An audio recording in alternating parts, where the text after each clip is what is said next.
सुबह के उजास के साथ साथ ही चिड़ियों की चहचहाट की आवाज वातावरण में मधुर संगीत घोलने लगे थे। रात के निशब्द सन्नाटे के बाद यहाँ वहाँ उड़ती चिड़िया के झुंड और पेड़ की डालियों पर फुदक रही नन्ही नन्ही चिड़िया वातावरण को जीवंत बना रही थी। आंगन में खड़ी कोमल आकाश में नजरें जमाए इस नैसर्गिक दृश्य का आनंद उठा रही थी। तभी छोटा अमित आकर उसे पीछे से थाम लिया। वह चौंक कर जैसे नींद से जग गई। अमित को बाथरूम में भेजकर उसने तेजी से अपने कदम किचन की तरफ बढ़ाए और नाश्ता बनाने में जुट गई। कभी किचन, कभी आंगन में, तो कभी बेडरूम में, तब तक चक्कर लगाती रही जब तक कि अमित व अंकित को स्कूल और अनिल को ऑफिस नहीं भेज देती। घर के दूसरे छोटे मोटे काम निपटाकर बरामदे में पड़े सोफे पर आ लेटी। यही 3-4 घंटे का समय है जो उसके अपने होते हैं, जिसे वह अपने हिसाब से शांति और सुकून से जी पाती है। तब वो हुक्म की गुलाम नहीं होती है, एक आज़ाद पंछी होती है जो दिल चाहता है वही करती है। खाना पीना और सोना सब अपने मन का होता है, पर ना जाने क्यों आज उसका मन कहीं रम नहीं रहा था। अलसाई हुई सी सोफे पर थी। जिंदगी तपती रेत पर एकमात्र प्यार का स्रोत सिर्फ दादी माँ ही थी, जो खुद ही चाची चाचा पर आश्रित थी। फिर भी वह उसे पढ़ाने के लिए चाचा को परेशान किए रहती थी। दादी का ही दबाव था जो उसका एडमिशन एक सरकारी स्कूल में करवा दिया गया था, जहां किताब, ड्रेस और दिन का खाना सब कुछ मुफ्त मिलता था। उसी स्कूल से वह 10वीं तक की पढ़ाई अपनी मेहनत और लगन से काफ़ी अच्छे नंबरों से पास कर ली थी। उसके आगे की पढ़ाई भी अधूरी रह जाती अगर पड़ोस में रहने वाले उसके पापा के दोस्त रह चुके जशबीर अंकल ने कॉलेज के प्रिंसिपल से निवेदन कर उसकी फीस माफ़ नहीं करवा दी होती और उनका लड़का सतीश अपनी किताब उससे शेयर करने का वादा ना किया होता। वैसे भी सतीश उसके बचपन का दोस्त था। दोनों एक साथ खेल कूद कर लड़खड़ाकर बड़े हुए थे, इसलिए दोनों के बीच गहरी आत्मीयता उत्पन्न हो गई थी। उसके मरुस्थल बन गए जीवन में सतीश एक दरिया सा था जो कुछ ही समय के लिए ही सही उसके मन में सुकून और खुशियां भर देता था।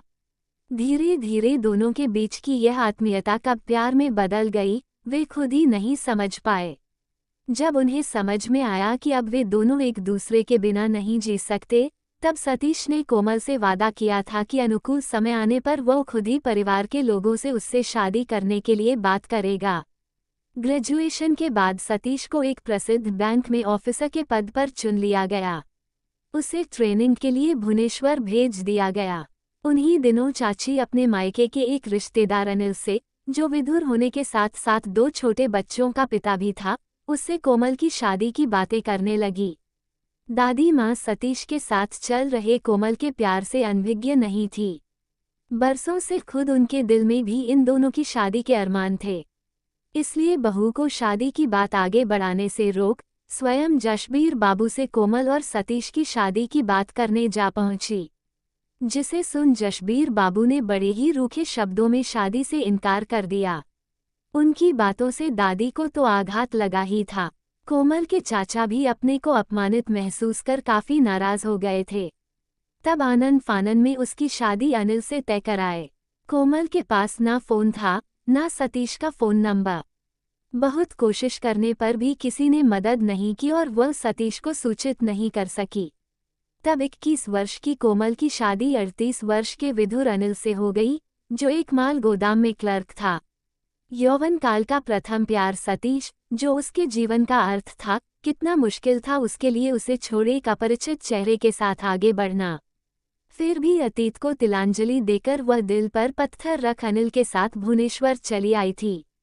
अब जिंदगी उसे एक ऐसे पड़ाव पर ले आई थी जहां वो सिर्फ एक पत्नी और बहू ही नहीं, 2 बच्चों 3 वर्ष के अमित और 5 वर्ष के अंकित की मां भी थी। ना चाहते हुए भी वह एक बार फिर इस नए और अनचाहे रिश्ते के साथ तालमेल बिठाने की कोशिश करने लगी। अभी उसकी शादी के 10 दिन भी नहीं गुजरे थे कि सासू माँ उसे घर की सारी जिम्मेदारियां सौंपकर गांव चली गई। अब तक वह भी समझ गई थी कि चाहा अनचाहा जो भी है, यही एक रिश्ता उसके पास बचा है। खून के जो भी रिश्ते उसके पास थे, अब तक भले ही जैसे तैसे साथ निपटे रहे, पर वही खून के रिश्ते शायद ही अब उसके दरवाजे पर आएंगे या उसे बुलाएंगे। जल्द ही वह घर परिवार, की सारी जिम्मेदारियां बखूबी संभालने लगी। देखते देखते वह अव्यवस्थित घर साफ सुथरा और सुव्यवस्थित नजर आने लगा। बच्चों के कपड़े भी अब साफ सुथरे और प्रेस किए रहते। वे समय से स्कूल आते जाते और अपना होमवर्क भी समय से पूरा कर लेते। बहुत जल्द ही दोनों बच्चे उससे घुल मिल गए थे।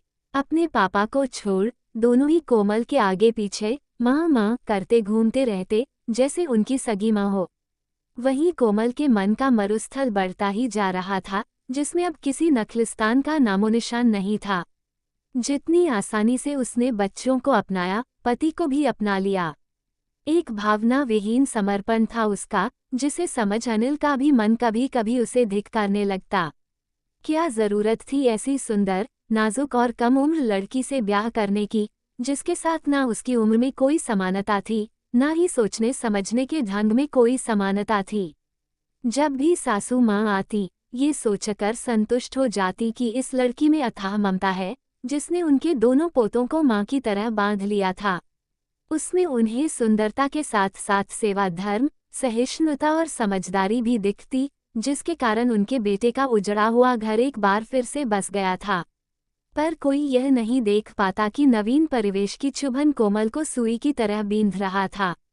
वह जैसे टुकड़ों टुकड़ों में जी रही थी, कभी माँ, पत्नी और बहू बनकर तो कभी प्रेमिका बनकर। जब भी वह एकांत में होती, उसका पत्थर बन गया प्यार भी सांसें लेने लगता और मन के मरुस्थल में हरे भरे फूलों से लदे पेड़ उगाते, जिसकी भीनी खुशबू के बीच वह सतीश की बाहों में विचरण करती रहती। नैसर्गिक आकांक्षाओं से भरपूर वह आंखें मूंदे सारी दोपहर उस जंगल में भटकती रहती। यही दिवा स्वप्न उसके जीने का आधार था। एक दिन वह सब्जी मार्केट में सब्जियां ले रही थी कि अचानक एक जानी पहचानी सी आवाज ने उसे चौंका दिया। नजरें घुमाईं तो उसकी आंखें खुली की खुली रह गईं। सामने जो व्यक्ति खड़ा था, वह कोई और नहीं बल्कि सतीश था। थोड़ी देर तक वह अवाक बनी, निशब्द खड़ी रही। नजरें मिली तो दोनों की आंखें भर आईं। थोड़ी देर की चुप्पी के बाद सतीश बोला, मैंने कभी सोचा भी नहीं था कि तुमसे यूं मुलाकात हो जाएगी। आजकल मेरी पोस्टिंग यहीं पर है। वो सामने वाले मकान में मेरा ऑफिस है। वो एक तरफ इशारा करते हुए बोला। तभी जैसे कोमल को होश आ गया। वह तुरंत घर जाने के लिए मुड़ी ही थी कि आगे बढ़कर उसका रास्ता रोकते हुए सतीश बोला, यूं मत भागो, तुमसे कितनी ही बातें कहनी सुननी है। चलो, सामने मंदिर के प्रांगण में बने बेंच पर कुछ देर बैठकर बातें करते हैं। सतीश की बातों का सम्मोहन अब भी कायम था। वो उसके पीछे पीछे आकर बेंच पर बैठ गई। सतीश ने ही चुप्पी तोड़ी। तुम खुश हो ना? अब ऐसी बातों का कोई मतलब नहीं है सतीश। तुमने भी तो अपने पापा की पसंद से शादी कर ली होगी। नहीं, तुम्हारे अलावा दिल किसी को स्वीकार ही नहीं कर पाया। मेरे कारण तुम्हारे साथ जो अन्याय हुआ, उसे भी भुलाना मेरे लिए आसान नहीं था। कोमल को खो देने का दर्द साफ उसके चेहरे पर झलक रहा था। अब पिछली बातों में कुछ नहीं रखा। जिंदगी में आगे बढ़ने में ही सबकी भलाई है। इतना कह वह जाने के लिए उठ खड़ी हुई। उसे लगा किसी की नज़र पड़ गई तो मुश्किल हो जाएगी। उसे जाते देख सतीश याचना भरे स्वर में बोला, फिर नहीं मिलोगी। वह बिना कुछ कहे वहां से चली गई। घर पहुंची तो अनिल घबराए हुए थे। कहाँ रह गई थी? एक बहुत पुरानी सहेली मिल गई थी। ठीक है, मैंने पोहा बना दिया है। हम लोग नाश्ता कर लिए हैं, तुम भी खा लो। कोमल ने राहत की सांस ली और अपने काम में जुट गई। दूसरे दिन सब काम पहले की तरह ही चलते रहे, पर शाम को जब वह सब्जी लेने निकली, लौटते लौटते उसे काफी देर हो गई। उस दिन फिर सतीश मिल गया था। उसके साथ टहलते हुए थोड़ी दूर तक निकल आई थी। उसका साथ उसे सम्मोहित कर रहा था। सतीश उसका हाथ थाम एक कॉफी हाउस में आ बैठा था। जब घर लौटी तो सतीश का आत्मीयतापूर्ण मुख स्पर्श उसे बेचैन करने लगा था। उस दिन के बाद से कोमल जब भी सब्जी लेने जाती, अक्सर उसे देर हो जाती, जिसके लिए तरह तरह के बहाने बनाती। अनिल भी कोई अनाड़ी तो थे नहीं, कुछ कुछ समझ रहे थे। कोमल को भी व्यंग्य बाण से बहुत कुछ समझा रहे थे, पर कोमल का मन अब बिल्कुल समझने के लिए तैयार नहीं था। सतीश से मिलते रहने से दोनों का प्यार फिर से मुखर होने लगा। सतीश के जीवन में फिर से उसे लौटकर आने का आमंत्रण उसको लुभा रहा था और उसे स्वार्थी भी बना रहा था। वो समझ गई थी कि उसकी खुशियां सिर्फ और सिर्फ सतीश के साथ ही है और उसे अपनी खुशियां पाने का पूरा हक है। जबरदस्ती थोपे गए अपने त्रासदीपूर्ण शादी के फैसले को आखिर वह क्यों माने। उसी दौरान सतीश का ट्रांसफर कानपुर हो गया। उसने कोमल के सामने प्रस्ताव रखा कि अगर कोमल उसके साथ चलकर कानपुर में उसके साथ रहे तो वह मंदिर में शादी कर लेगा। फिर कुछ ही दिनों बाद अनिल से तलाक दिलवाकर कोर्ट में भी शादी कर लेगा। कोमल को सतीश पर पूरा विश्वास था कि वो उसे कभी धोखा नहीं देगा, इसलिए उसने उसका प्रस्ताव मानने में देर नहीं लगाई।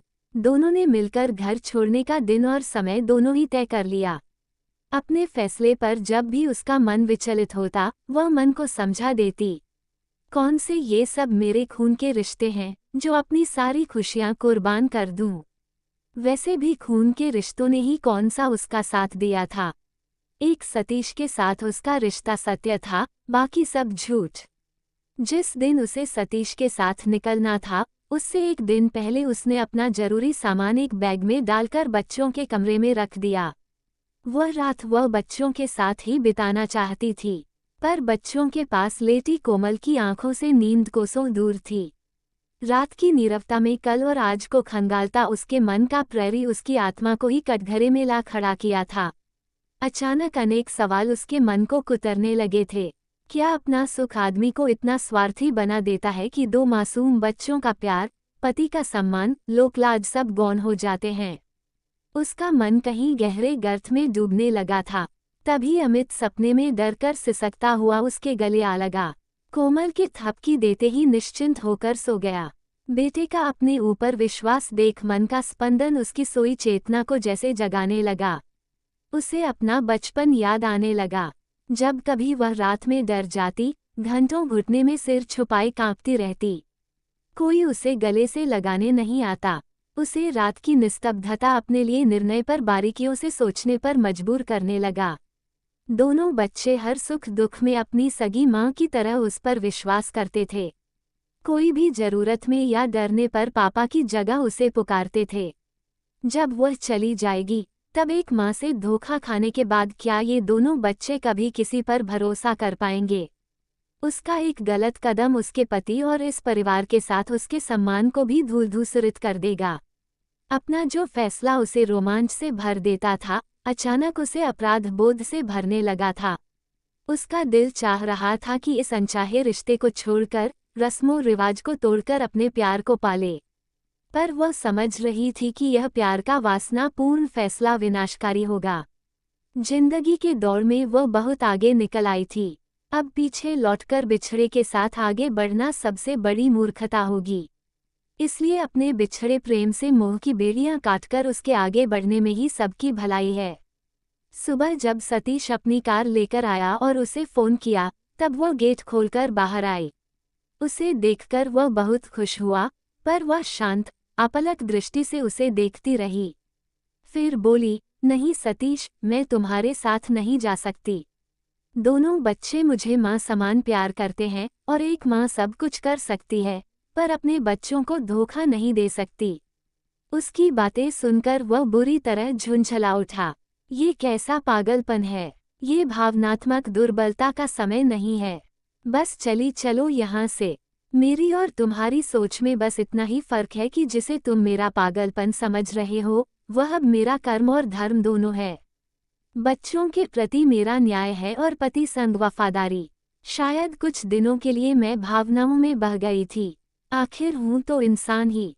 तुम मेरे प्रारब्ध में हो ही नहीं, सतीश। वरना प्रारब्ध में इतनी उदारता कहाँ होती है कि एक बार खो देने के बाद फिर से सम्मान के साथ तुम्हें मेरे नाम लिख दे। हाँ, इस बात से मैं इनकार नहीं कर सकती कि तुम्हारा प्यार एक एहसास बन हमेशा मेरे साथ रहेगा। जीवन में कुछ कड़वे घूंट पीने पड़ते हैं, सतीश। आगे बढ़ने में ही हम दोनों की भलाई है। अचंभित सतीश को वहीं छोड़कर वह घर के अंदर आ गई थी। शायद उसकी भावना को समझ सतीश भी एक गहरी उसास के साथ गाड़ी स्टार्ट कर आगे की तरफ बढ़ गया। तो बस आज की कहानी में इतना ही। कहानी पसंद आई हो तो वीडियो को लाइक करें। चैनल पर नए हैं तो सब्सक्राइब करना ना भूलें। मिलते हैं नई कहानी के साथ। तब तक के लिए धन्यवाद।